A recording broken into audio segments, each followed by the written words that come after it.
Que Deus, Espírito Santo, que como fez hoje com a Laura, também colocou a fé no coração de cada um de nós um dia, possa fazer com que a sua palavra chegue aos nossos corações e mentes, fortaleça a nossa fé em Cristo e nos guie no seu caminho até a vida eterna. Amém.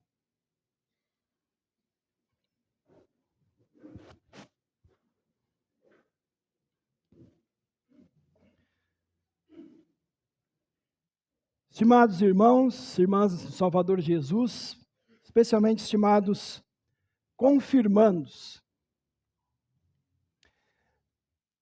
Eu acho que muitos de vocês já ouviram mais de uma vez esse encontro de Jesus com aquele jovem rico. Quando a gente ouve essa história, é muito fácil a gente já condenar a atitude daquele rapaz que não quis deixar as suas riquezas ficar com Jesus. E a gente pode chegar a uma conclusão que rico não vai para o céu. E se rico não vai para o céu, então provavelmente vão os pobres. E nós também podemos concluir que nós vamos para o céu, porque nós não somos como aquele jovem rico. Mas, quando a gente vai ouvindo o texto, aquilo que Jesus diz para aquele rapaz, vai mostrando para nós que nenhum de nós é melhor do que aquele jovem rico. Primeira coisa, Jesus diz assim, só Deus é bom. E aí pergunta para o jovem se ele conhecia os mandamentos. Mas Jesus fala só dos mandamentos que a gente conhece como segunda tábua, né? Os 3 primeiros mandamentos falam da nossa relação com Deus.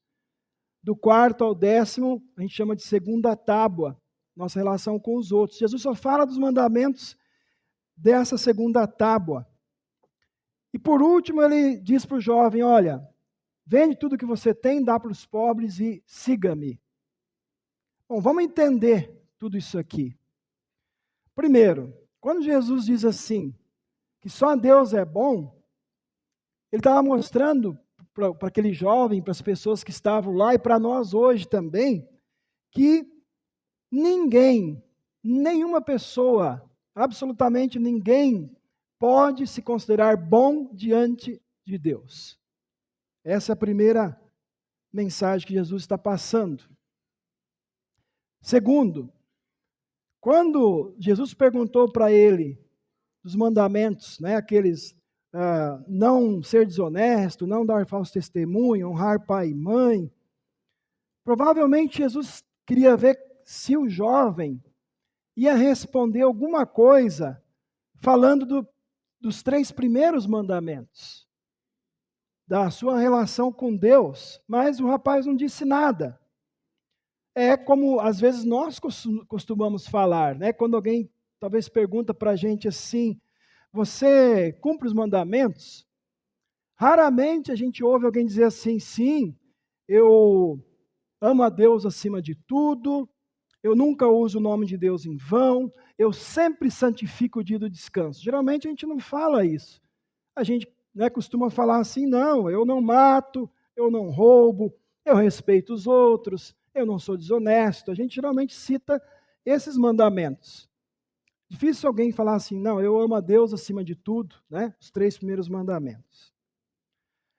E terceiro, quando ele pediu para o jovem vender tudo e seguir a Jesus, Jesus justamente estava enfatizando o primeiro mandamento. Ele queria ver onde é que o coração daquele jovem ia se firmar.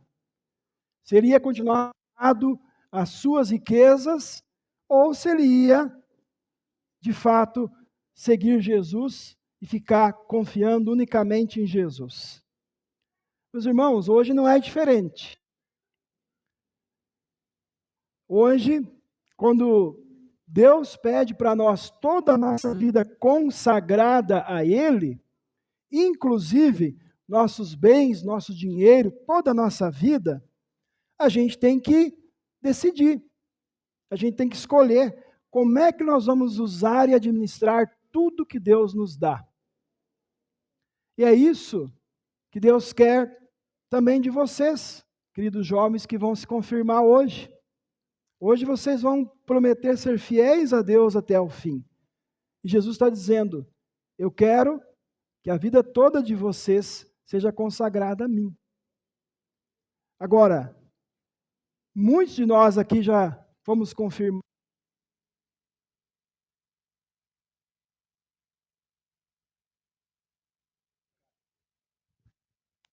Nós também fizemos essa promessa. Então, a promessa que a gente fez no dia da confirmação continua valendo. Deus quer toda a nossa vida consagrada a Ele. Então, o que Jesus está ensinando para aquele jovem rico, para nós aqui hoje, é que a gente não pode, primeiro, confiar de jeito nenhum na nossa bondade. A gente não pode confiar de jeito nenhum em nosso cumprimento dos mandamentos, porque ninguém cumpre os mandamentos de Deus completamente. Nós não podemos confiar também em nossos bens, nossas riquezas, ou no que a gente faz para conquistar, herdar a vida eterna. Mas nós devemos simplesmente seguir Jesus, confiar nele totalmente. E isso é o primeiro mandamento, né? Colocar Deus acima de tudo, colocar Deus como centro da nossa vida, da nossa fé, da nossa existência. Meus irmãos, o que aconteceu entre aquele jovem rico e Jesus também acontece hoje. É uma luta do diabo, para fazer a gente acreditar que nós podemos servir a dois senhores ao mesmo tempo. Servir às riquezas e ao mundo e ao mesmo tempo servir ao nosso Salvador Jesus. O mundo, apesar de que foi criado por Deus, ele está contaminado pelo pecado e o mundo cada vez coloca mais o sucesso pessoal, o individualismo, o egoísmo contra Deus e contra uma vida dependente de Jesus. O mundo ensina, você consegue, você pode, você não precisa de ninguém, nem de Deus. O diabo quer que a gente acredita nisso. E aí Jesus é muito duro contra essa ideia. Veja o que ele diz aqui no texto. Filhos, como é difícil entrar no reino de Deus. É mais fácil um camelo passar pelo fundo de uma agulha do que um rico entrar no reino de Deus. Então a palavra de Deus é muito clara, meus irmãos. Quem confia nas suas riquezas não entra no reino de Deus. E riqueza que não precisa ser só dinheiro, né? Quem acredita que vai colher a herança eterna semeando riquezas neste mundo, em vez de viver nesse mundo já com Jesus, aceitar pela fé o que Deus lhe dá, tanto as bênçãos materiais como espirituais. Quem prefere viver confiando nas coisas do mundo, para essa pessoa, as portas do céu não serão abertas no dia do juízo. Agora, Jesus não está dizendo que os pobres se salvam automaticamente, porque não tem riquezas deste mundo. Não. Não está dizendo também que a gente é salvo porque nós não somos como aquele jovem rico. A verdade é que ninguém tem o poder de se salvar. Quando a gente confia em nós mesmos, quando a gente confia ou em nossa riqueza, ou em nossa pobreza, ou em nossas obras, nós vamos transformando essas coisas no nosso Deus. E nós fazemos a mesma coisa que o jovem rico.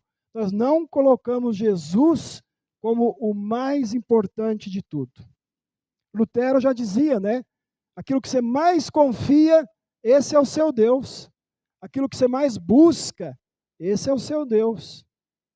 Então, meus irmãos, nós dependemos totalmente de Jesus.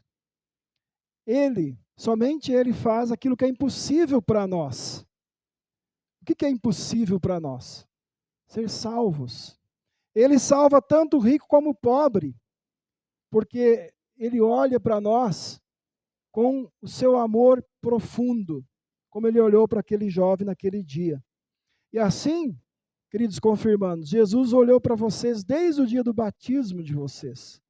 Jesus olha para vocês cada dia. Jesus está olhando para vocês hoje com um amor muito profundo. E é lá no evangelho dele que ele nos dá aquilo que é impossível para nós. Ele nos dá perdão dos pecados, ele nos dá vida, ele nos dá salvação eterna. E aqui nesse mundo, nós já vamos desfrutando, meus irmãos, das riquezas do reino de Deus. O que nós estamos passando aqui hoje já faz parte das riquezas do reino de Deus. Pense um pouquinho no mundo em que quase 1 bilhão de pessoas passa fome e não tem casa, em que milhões estão envolvidos em guerra. Olha que privilégio a gente poder estar aqui hoje, num dia tranquilo, bonito, dentro da casa de Deus, e ter depois o que comer, e ter o que vestir, e ter paz. Mas principalmente, poder estar aqui, recebendo os dons da salvação de Jesus. É um privilégio isso. Nós já desfrutamos as riquezas do reino aqui, apesar de que aqui também nós podemos sofrer perseguição e temos que carregar a nossa cruz por causa de Jesus. Porque o reino de Deus é odiado pelo diabo. O reino de Deus é perseguido pelo mundo.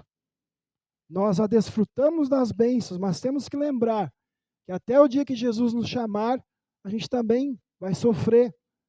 A gente também pode ser perseguido. Jesus disse, vocês vão carregar a cruz me seguindo. Então, estimados confirmandos, estimados pais, familiares, cada um de nós que está aqui, a gente sempre precisa fazer de novo algumas perguntas, tá? Pense aí no seu coração. Quem é o meu Deus? O que me impede muitas vezes de viver em Cristo todos os dias? Que coisas são obstáculos na minha relação com Jesus? O que eu coloco como mais importante do que as coisas do reino de Deus? Será que a gente condena o jovem rico? Mas muitas vezes a gente é parecido com ele? Por exemplo, Deus nos ensina a trazer ao seu altar ofertas generosas para o trabalho do seu reino. Será que a gente não é como aquele jovem rico, quando às vezes a gente dá nada, ou o mínimo, ou o que sobra, em vez de dar a primeira parte, como Deus nos ensina? E olha que interessante, né? Para nós, Jesus não dá a ordem que ele deu para o jovem. Ele não diz assim, venda tudo que você tem e dê para os pobres. Para nós ele não diz isso. Ele só diz, sejam generosos, como eu fui generoso dando o meu filho na cruz. Mais algumas perguntas. O que tenta ser o seu Deus na sua vida diária? O que tenta tomar o lugar de Deus? Será que é o trabalho? Será que é a internet? Será que é o dinheiro? Será que é a diversão? Essas são bênçãos de Deus, mas elas não podem se tornar o nosso Deus. O que tenta afastar você de Jesus? Inclusive, afastar você daquele dia que você deveria sempre dedicar especialmente ao Senhor, como a gente aprende no 3º mandamento, né? Santificarás o dia do descanso. O que impede você de estar sempre na casa de Deus, santificando o dia do descanso? O que tem tomado o lugar do culto, do estudo bíblico, das coisas do reino de Deus no seu coração e na sua vida? Meus irmãos, o nosso eu pecador ainda existe dentro da gente.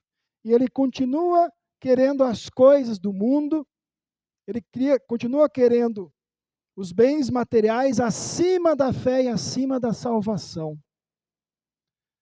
E até o nosso último dia aqui nesse mundo, meus irmãos, nós vamos ter essa luta dentro da gente.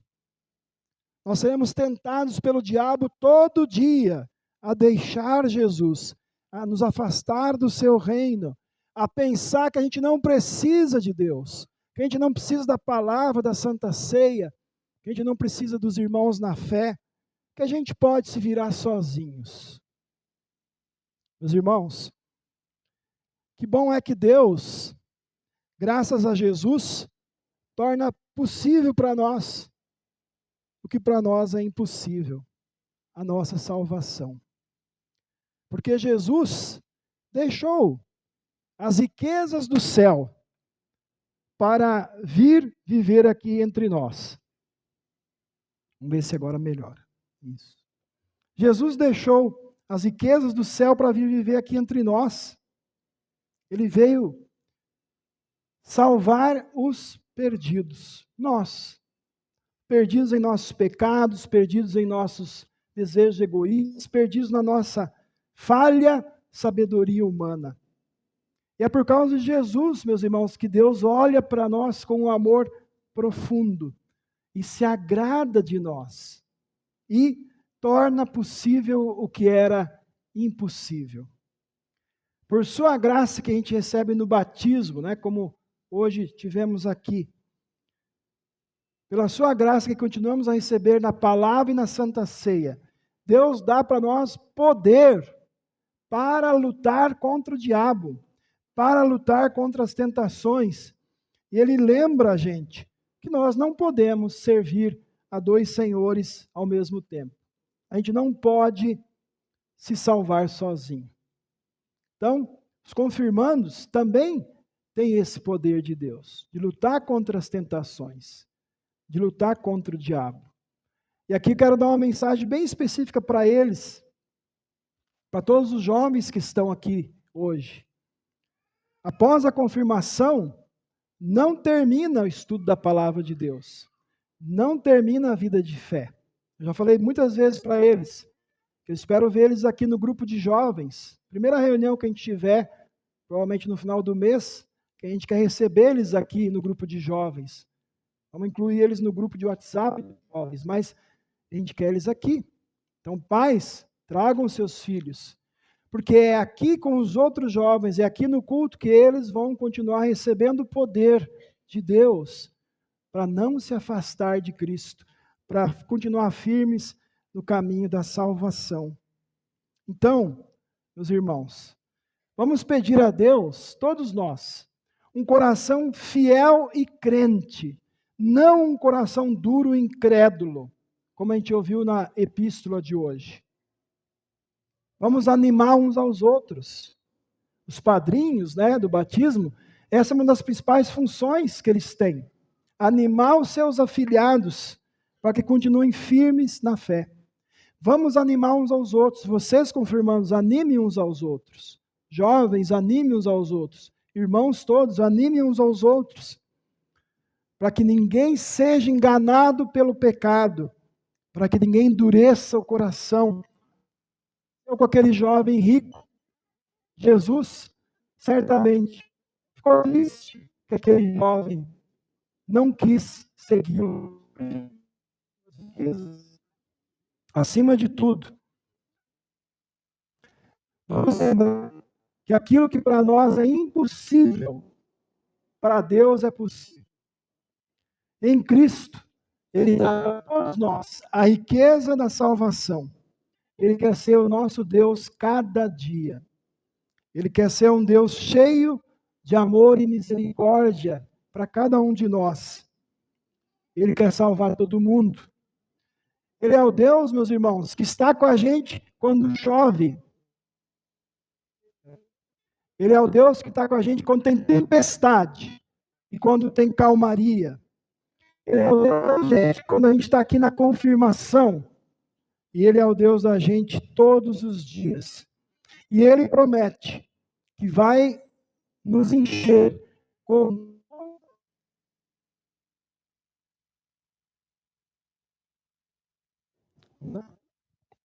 Meus irmãos, convido vocês para lermos todos juntos ali e gravar isso no nosso coração. Vamos lá? Para Deus tudo é possível. Para Deus é possível, inclusive, salvar eu e salvar vocês. Amém.